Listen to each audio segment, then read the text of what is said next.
Hi everyone, and thanks for joining us today. My name is Dave Westgarth, and I'm an instructor with the Pure Management Alliance, and really excited to be joined today by Brendan Hanley, who is a graduate of the Pure Project Manager Credential program. Brendan, thanks a lot for coming along. Great to have you with us. Thanks, Dave. It's a pleasure to join you today on this interview and discussion on the topic of pure project management, and excited for what we can talk about today. Yeah, it's probably worth saying this is our second try at this. We tried to do this last week, but we had connection issues, so fingers crossed this one Yes, goes a lot more smoothly. exactly. Yeah, fingers crossed, mate. Great. Okay, Brendan, why don't we kick things off? You can tell us a little bit about your current role and your professional background, if that's okay. Sure, not a problem. So at the moment, my current role is technically a senior consultant, right? But my current mandate is with a large international organization, and I run a program office for a large program that they have there, which is one of the most prominent change programs that they have in their organization at the moment. My experience and history and certifications and all that type of stuff. So you may be able to tell from my dialect that I was born and raised in Melbourne, Australia. That's where I started my journey. So I studied economics and finance, got a role in the financial services industry. So I traditionally come from the business side within the financial services industry, did some work there for a financial advising company, later for a stockbroking company. Met a German girl and moved over to Frankfurt in Germany, where I set up base. I was in Frankfurt, Germany for around 10 years. And it was after this move, actually, when I moved into the working space in Frankfurt, where I learned my passion for project management. So that's when all the certifications started, specializing my training, doing a lot more work within PMOs, setting up change organizations, and really sort of guiding the business side of these larger organizations through the change process. So what does it mean for everybody? How are we engaging one another, capturing the right requirements, making sure they're implemented and tested, and getting these larger projects live? It was about, as I mentioned, 10 years working in Frankfurt. I then moved to Zurich. So I'm based in Zurich now. And I've sort of jumped fences again. So I'm now on the IT side, doing a lot of software development. I set up and ran a project management office for a large software company who was specializing in revenue management systems. So we had different regions set up, for example, with project managers and technical consultants who were working together to implement and deliver these changes for our clients that we had globally. And that was an amazing experience to sort of really get in there and help define, understand, and strategize what the PMO should be doing together with the executive team that we had at the time. And so now I've moved on and I sort of work for myself these days. And as I mentioned, currently working for a large international organization here in Switzerland and looking to implement this program for them. Nice. What a journey. You've been here, there, and everywhere. Congratulations. Yeah. Thanks, mate. Yeah, cheers. What did you think of the sort of project management, I suppose, community and culture in Germany? Because I've heard lots of really good things, but I've never actually worked there myself. What's it like? Yeah, it was certainly, I wouldn't say a culture shock, but it was certainly a very different working environment to what we found in Australia. And also to a certain extent to how it's different to be here in Switzerland as well, right? So the Germans can be a little bit more direct with their conversation.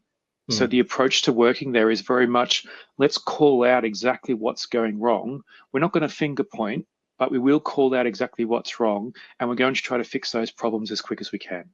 And I think this type of approach to project management, for me, it was, you always knew where you stood. You always knew you had people looking after the problems in the projects, and that type of working environment was actually quite an enabler for us to help drive these projects forward and get them over the line. So yeah, I think everybody, or at least the other cultures and the other countries where I've worked in, take a little bit more of a, let's say, conservative approach to communication. Yeah. So there's a little bit more small talk and not exactly trying to hit the nail on the head exactly. But we do get to the problems. It just sometimes takes a little bit longer. Yeah. Yeah, I've had a very similar experience with some of my friends and colleagues who work in the Netherlands, and especially when I'm coaching people from the UK, you sort of have to inoculate them before they speak and say, this might be a little bit more pointed than you're used to. It's coming from a good place, so don't worry about it. Yeah, exactly. Yeah. Yeah, we've had a number of clients from the Netherlands as well. And I mean, right throughout continental Europe and England and Canada, the US. And it's quite interesting, that the impact of not only national cultures, but also organizational cultures and then Yeah, also team cultures, right? So all that huge dynamic between all these different cultures and the way that impacts, let's say, communication strategy can be quite important to identify early on to make sure we know how to communicate with our teams and drive forward the correct communication strategy. yeah, yeah, absolutely. Okay, so let's shift gears slightly. Let's talk a little bit more about Pure. So as we touched on at the top of the call, Brendan, you were one of the first graduates of the program, so congratulations for that. Thank you, sir. Yeah, what prompted you to go for the Pure Project Manager program? Was there anything you were looking for, or any goals you had in mind? Absolutely. Yeah. So I'm also a member of a large project management community here in Switzerland. So I love to network and find out how are project managers in other organizations, in other sectors, in other industries, regions, etc. How are they implementing projects? What are the new trends? What's happening in the space? And for me, it was kind of, I was looking for something that could combine these different aspects of leadership and leadership styles alongside the project management certifications, methodologies, and best practices that we've kind of developed in our own little space over the course of the last, let's say, 20, 30 years. And for me, I think that's one of the real driving factors as we look forward to what are the new trends towards project management. I think there's a real need for organizations to try to grab a more, let's say, added value out of their project managers. It's not just about how can we, set up some dashboards and let's build a Gantt chart and what's my WBS and where's the risk assessment, matrix and all these types of things. It's also nurturing and coaching organizations through the change process. And how can we as project managers not only use the tools and the knowledge that we've got from our qualifications, but also using different aspects of leadership and leadership styles and leadership techniques to really sort of nurture people through this change process. And I think the Pure Project Manager certification has really tried to do that, right? There are certainly different modules that harmonize those different aspects and bring them together into a standardized or, we're trying to do that, bring into some type of centralized certification to give people insights into what's really possible. And it's really quite encouraging to see these types of certification or to see this certification come out onto the market, really be presented and see people go through this phase. And I think, it sort of leads on to discussions about the setup, the shape and form of the actual course itself, the ability to really have a look at these different modules that are set up. I think there's 20 odd, right, of these different modules, and being able to identify different models earlier on and say, look, that's a knowledge gap. Let's have a look at these particular subject matters, go through the course, try to learn something new and see how I can actually implement that in my day-to-day work. And then obviously with a holistic view of going through all the different modules, how that can fine tune all of my skills, because it could be, mate, like some of the things we learn about in these modules, I haven't looked at officially for, 10 years or so, right? So it's also quite interesting just to touch base and have a look at some of the best practices that we see. And I think, people like yourself have just done an amazing job of identifying core aspects from these subject areas and bringing them together into let's say, a meaningful, compact manner, so that we can extract that value as project managers and look to implement that straight away. And I thought it was fantastic, mate. I had a great time doing it. Yeah. No, that's great. I mean, personally, I had a great time putting it together, and exactly what you've touched on, especially on my lean course, for example. There's a lot of stuff in there I hadn't touched for a long time, but then you come back to it and think, this is really going to work if I apply it correctly. So it's a nice Exactly. refresher in some places. Yeah. Yeah. And we touched on your leadership point as well. The leadership's an interesting one. I'm very connected in with Agile and Scrum communities in the UK. And I think the market's sort of giving Agile and Scrum professionals a bit of a signal that we want more of that leadership.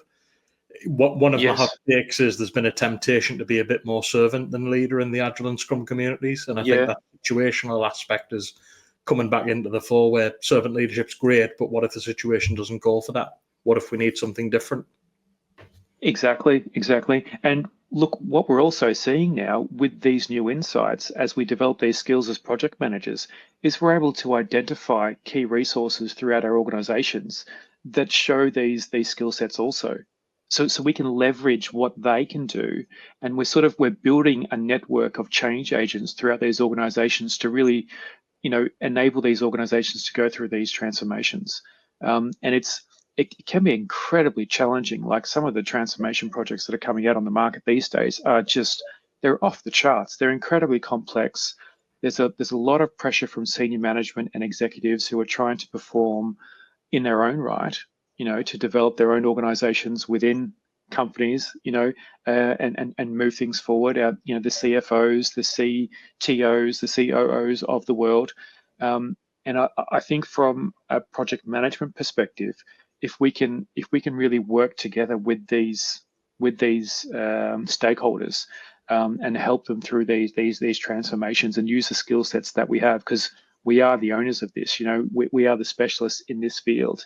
It can really drive amazing added value, not only for the organizations, but also who these organizations are serving, whether they're B2C or B2B markets, to also, at the end of the day, help their client base. Yeah, yeah. No, great. All good. All great material to think about. Yeah.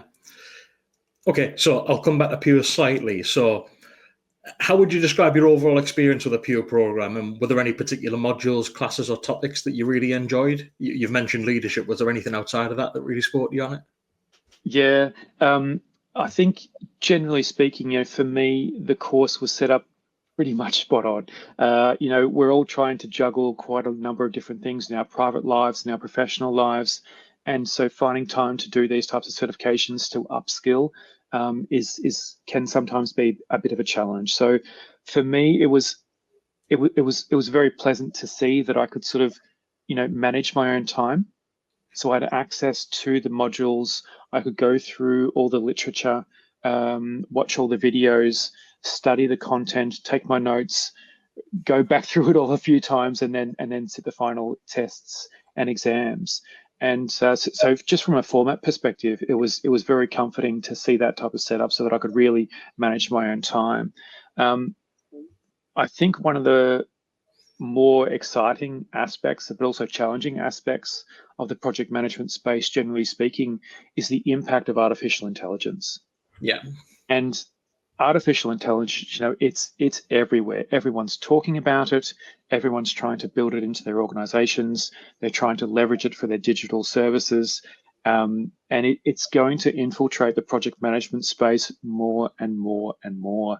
And so that was one of the courses that I was quite interested in. And I've done a lot of reading as well over this. It's spoken about at every conference that I go to, every networking event that I attend. People are talking about it. How can AI, how will AI, or how must AI service the project management space? Is it possible? What are the use cases it can cover? What does it need from project management in order to help us drive this added value that we're trying to achieve for the management of our projects? And so from that perspective, it's quite interesting to see that space evolve. We are seeing quite a number of use cases that are pretty simple to cover, really. We're looking at scheduling, right? Resource allocations, looking at all the dependencies, and maybe some of the issues caused by planning that we might not see on a first glimpse. Yeah. These types of things can certainly be covered by AI already. Streamlining our communications. I work in Switzerland, so there's 4 official languages in Switzerland, right? So I've got to translate a lot of documents depending on who I'm talking to. So, it's quite helpful for those things also. And then if we think about, however, the fundamental personal aspect of project management is our ability to be empathetic and really communicate with people. And that's not something AI is going to be able to cover. No. It No. it may be able to cover some of this in written text, but a lot of that happens when we're on phone calls, when we're sitting in meetings, when we can really look to understand and be, emotionally intelligent about what is actually happening with the person in front of me right now. How are they really feeling? How are we going to work through this challenge together? And I think AI is a long way away from being able to deal with those types of situations. It's certainly improving, but there's certainly a lot of work to be done. And so for me, that's probably a bit of a gap at the moment, but thankfully also, because it'll probably kick us all out of a job one day. We don't want AI to completely take over. And behind all of this, there's always the issue that AI can't really solve for right now, is that AI doesn't know when it makes a mistake.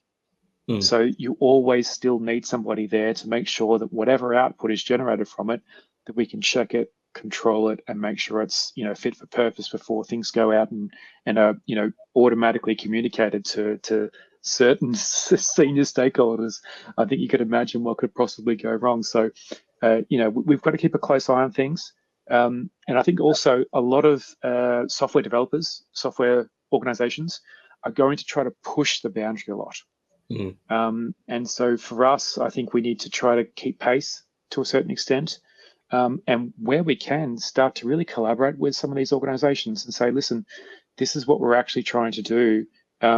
These are the actual use cases that be quite helpful for us, because anything that I can sort of delegate to an AI tool creates more capacity for me to deal with other things.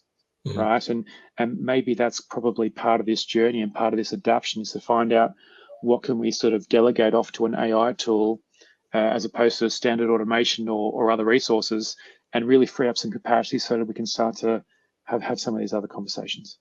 Yeah, the AI questions are a really interesting one, and for me, an incredibly exciting one.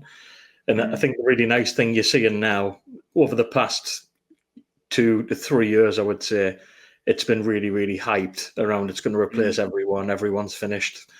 Ultimately, I think you're right. I think our mortgages are safe for the next few years at least. Yeah.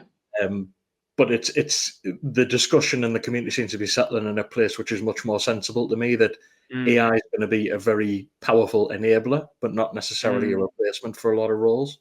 Yes. And I'm going to annoy people in the comments now, but I'm going to repeat something I said to Joe and see what you think of it. Exactly what you said there. I've got no doubt that AI can crunch the numbers, do all the timelines, do all the budgets, all that good stuff. But if we are going to delegate asking people to work the weekends to AI, they're just never going to say yes to a computer that's asking them to do that. You need a relationship there. You need to be able to influence it, deal make, and communicate effectively. And as you say, I think the AI, it's very impressive in what it's good at, but there's still a lot of gaps that we can add plenty of value in there. I think we're safe for at least the immediate term. Yeah, absolutely. And I think now that you mention it, it's almost the same as in sales. Sales is not a space where you develop a product and people look at the product and go, I'm going to buy it, I'm going to invest. Sales is very, very much a personal thing. Like, you're not going to invest a lot of money, a serious amount of capital, into something where you don't trust that person, or you can't build that level of trust. And from a project management perspective, looking at the responsibility, the risk, and the added value that we're trying to manage and deliver for organizations, it's incredibly important.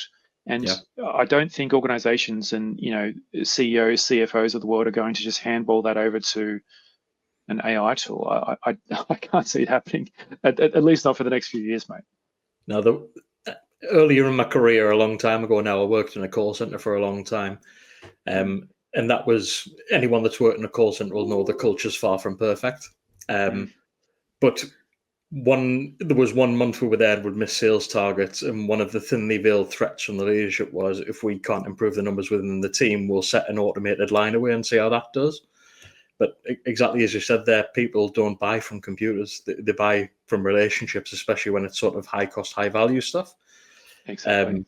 And I just don't see that changing until we get to a stage where AI is basically impersonating us and has the ability to have those long-term memories and forge effective relationships with people. Yeah, exactly. Yeah, I agree. Yeah. Okay, cool. So let's move forward a little bit. So in terms of the design of the program, what did you think of it with the online delivery, instructor feedback, peer-to-peer interaction? Did that fit with your learning style? What did you think of it? Yeah, I think Absolutely. We've all just gone through this phase of COVID, and there's still a little bit of a hangover for it, perhaps, but one of the big lessons learned from that was how adaptable we all are to online learning programs, online communication, and online working. And so it's almost paved the way for us to bring about new opportunities to upskill different methods to learn. I mean, online schools have been around for quite a number of years, maybe decades, and maybe even longer than that, right? So it's not necessarily something new, but the format for me was obviously it was very well complementary towards my current working and private life. So it was absolutely easy to plan things around. And what I quite liked as well is actually the opportunity to jump onto the forums, right? So there's actually people like yourself on there, people like Joe are on there, and able to give advice and tips and help people out when they have questions around content, usability, process, what happens when, and how do I do this, and all those types of things. So, it's always a challenge, I suppose, to deliver a certain quality of customer support, I'm going to call it, for these types of certifications. It's very different, obviously, to when you're in an actual classroom with somebody and, there's a lecturer there and they're talking to you and you can have this real dialogue, right? So it's obviously a bit different to that. But it's also not feasible these days to expect people to all be at class at 6 o'clock in the evening and everyone's suddenly got time for that. The kids are off doing this, the wife's got these other appointments, and you're off doing these other things as well, and it can be a bit of a challenge. So being able to really manage my own time and expectations that way was a huge benefit, and I think it should open up the door to more users being able to access the program. Nice. Great. Okay, so you liked quite a bit of it. Was there anything that you encountered that you didn't like, or any challenges that you would sort of give people a bit of a forewarning on? I think from my perspective, the only thing that I actually found challenging was the very first day, right?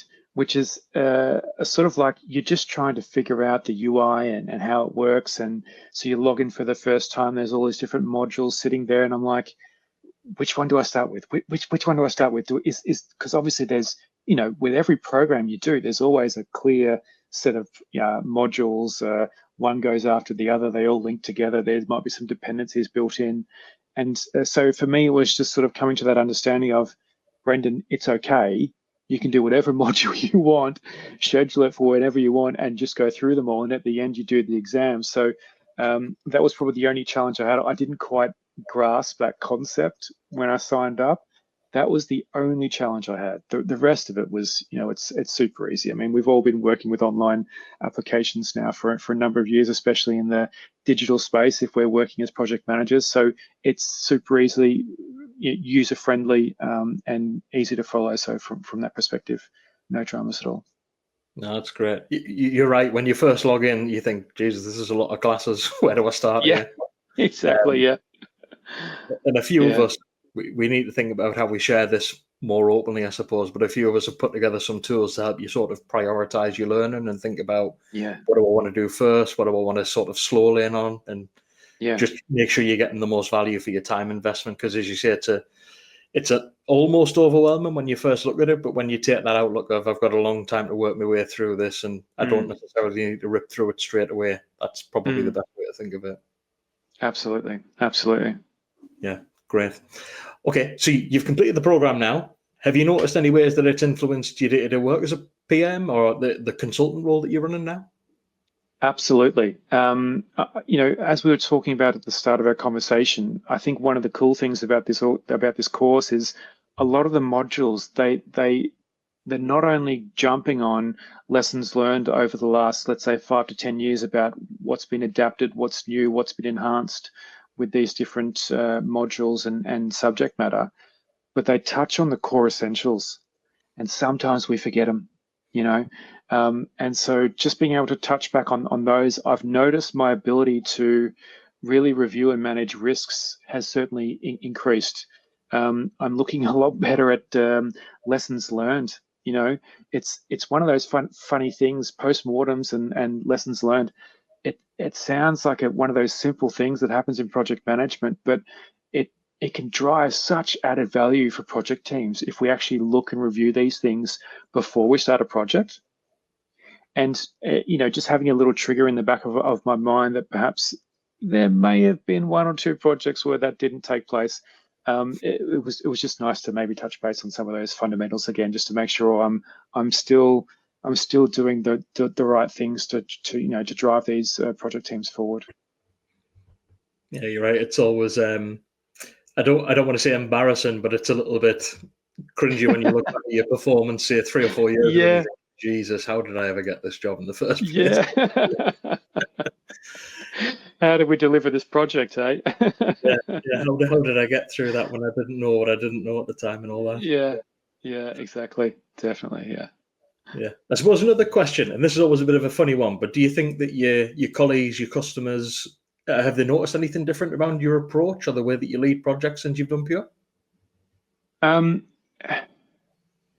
I probably would say my direct line managers, I'm not too concerned about their input here. Let me put it that way.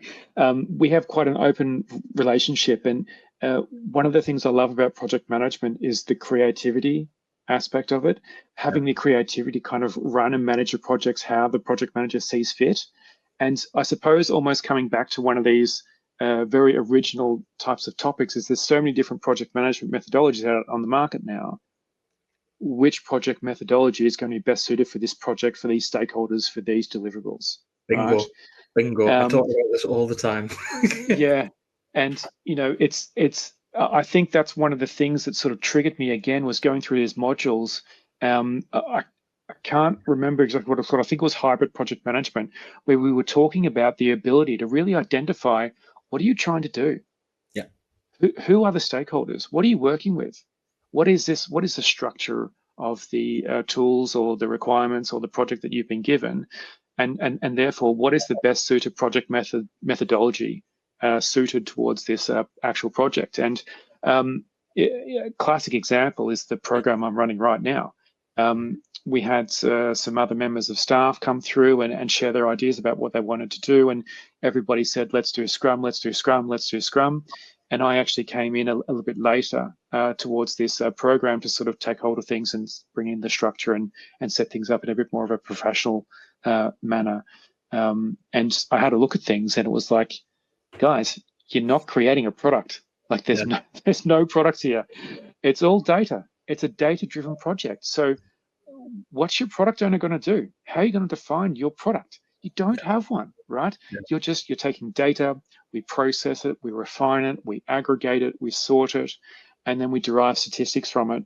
And you know, it needs a different methodology. You're not going to be, I mean, you could probably still get it done with Scrum, right? You'll probably find a way, but it's not ideally suited.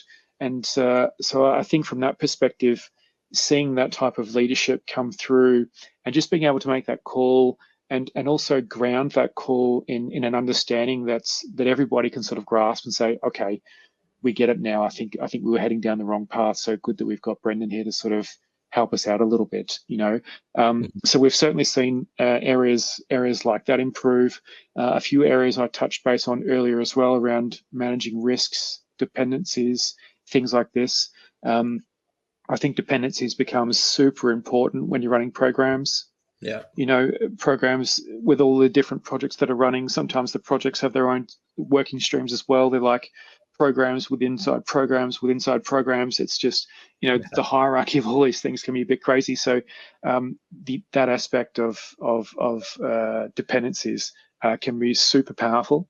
And I think just sort of touching on some of those basic elements, mate, it's just sort of, I definitely have, at least I have the impression, I have to ask the team, to be fair, of what their view would be. Maybe their views are quite different to mine. And obviously, we're all a little bit biased in terms of how we sort of analyze our own performance. But I mean, those are the first things that sort of jump to mind in terms of the actual changes. And I think it's also quite a powerful thing once we think about it. You know, if we're talking about something as fundamental as a project methodology and actually changing that to suit what the project actually needs, that's got a huge impact on the whole setup, the structure, the tools that we use, and how everybody's going to be communicating and interacting, and roles and responsibilities. We have a completely different hierarchy and all those types of things, right? So I think from my perspective, those are the things that have certainly changed. No, I'm really glad and excited that that comes through. This is one of my favourite sort of soapboxes to jump on as a delivery person. That, let's say me and you are both going to do Scrum straight away and think, well, we're in different countries, there's different languages, there's different cultures, different organizations, different outputs, different outcomes, different goals, different teams, different levels of maturity.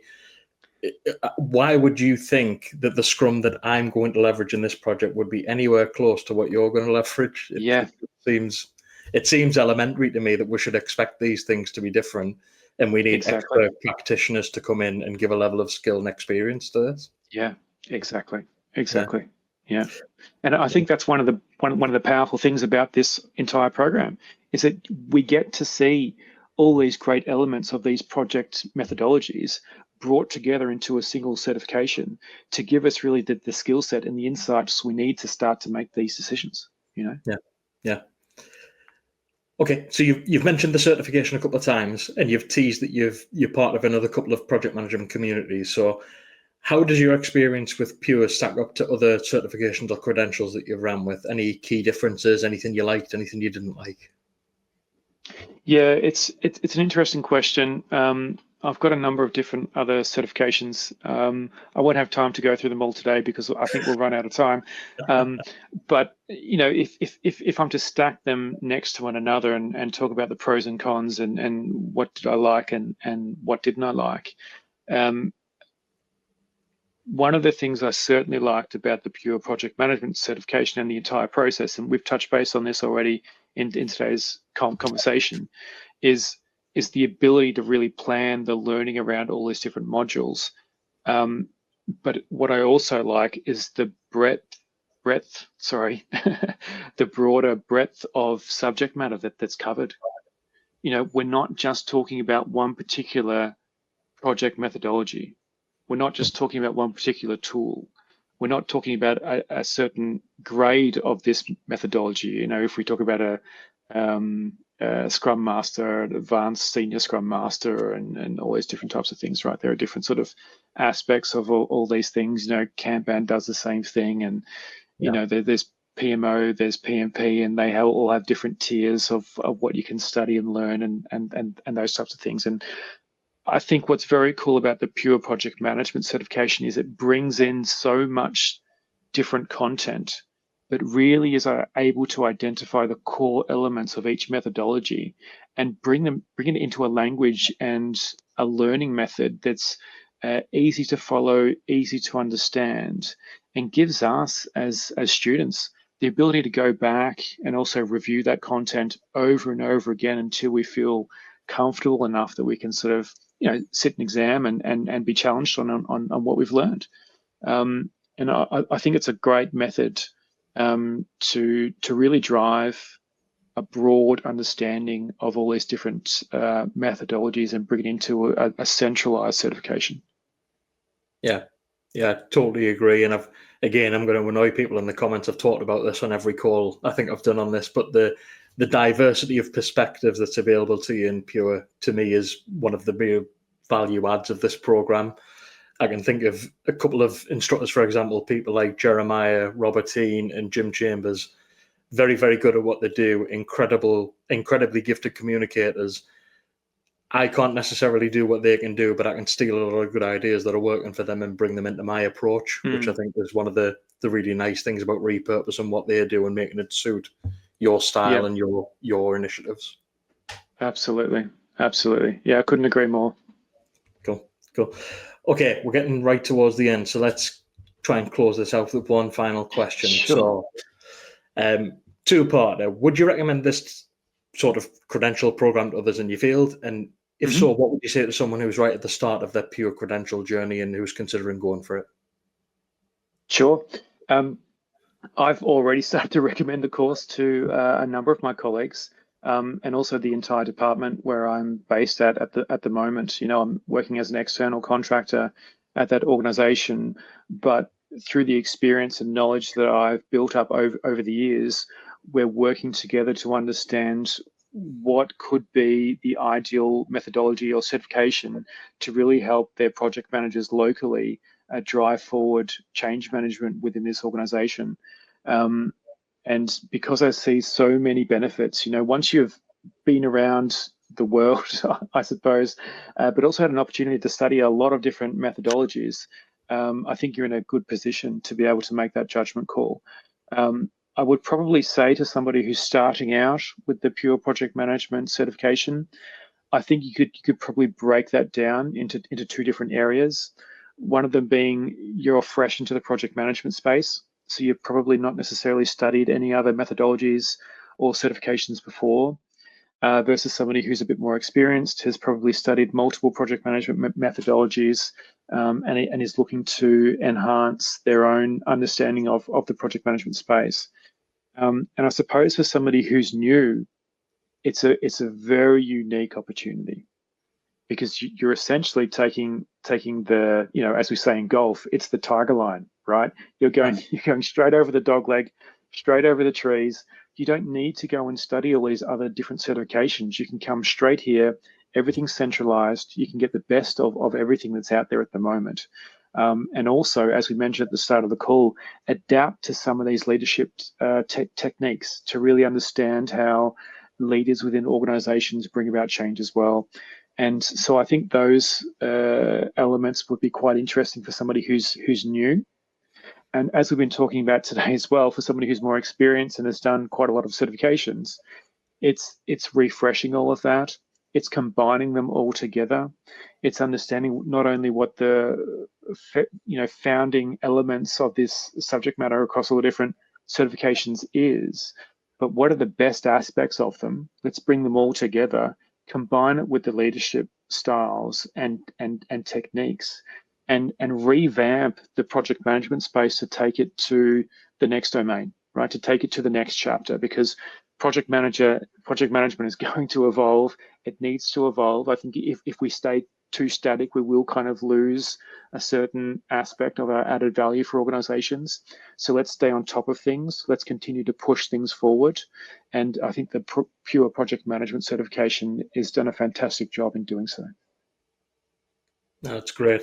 It's great. And it comes down to a piece of advice one of my old coaches gave is, if you're not growing, you're dying. And I think that's the same for every project manager. If you aren't growing your skills, if you aren't getting more experience, you're heading backwards quickly. Dave, I just turned 40 last year, mate. I don't want to talk about this stuff anymore. You don't look a day over 52. That's really good. Thank you, sir. Okay, so Brendan, that's been great. Thanks for sharing all your experience, your insights. Sure. And I think just talking about people's journey through the program is really valuable for other people who are thinking about going for it. So thank you so much for all your time and your knowledge on this. It's been great. Thank you as well, Dave, and the entire team over at the Pure Project Management. It was a pleasure to work with you all, and I look forward to everybody's journey in the pure project management space. Let's do it. Great. Thanks, Brendan. And thanks for everyone who's joined us today. Stay connected with the Pure Management Alliance YouTube channel for more webinars and learning opportunities like this one. Thanks, everyone.